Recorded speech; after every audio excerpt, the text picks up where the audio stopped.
So to have heavy and deep scratches on virtual DJ, these are the things you have to do. Mostly DJs set cue points at the first bar of the track. This is how they set it.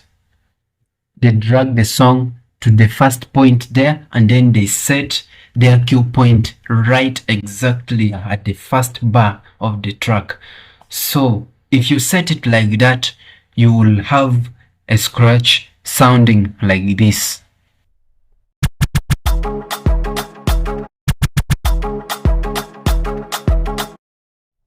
And then if you want to have deep scratches, I want you to not set the cue point at that point there and not at the first bar.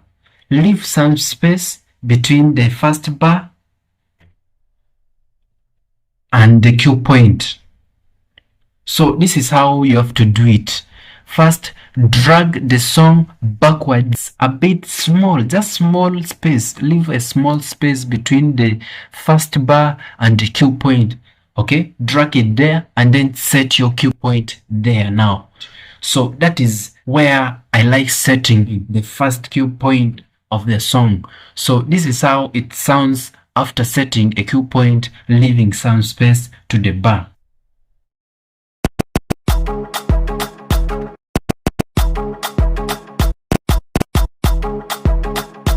You've had the differences between the first scratch and the second scratch, where I've left a space between the bar and the cue point.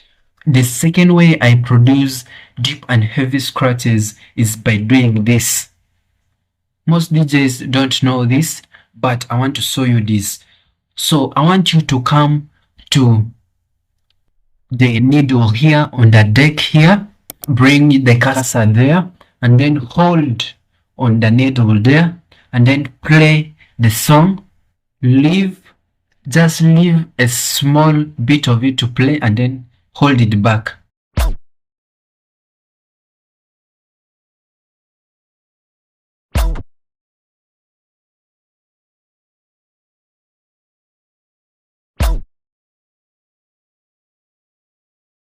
Do it at least 3 times to have a big difference between the second scratch and the third one. Okay, so here is the scratch after holding and leaving the track.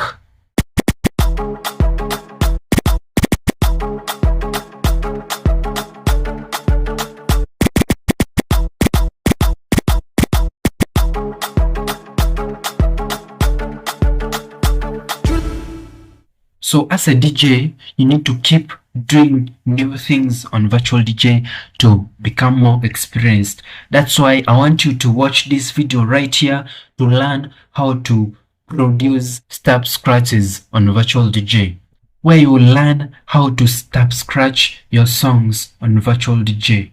So see you right in.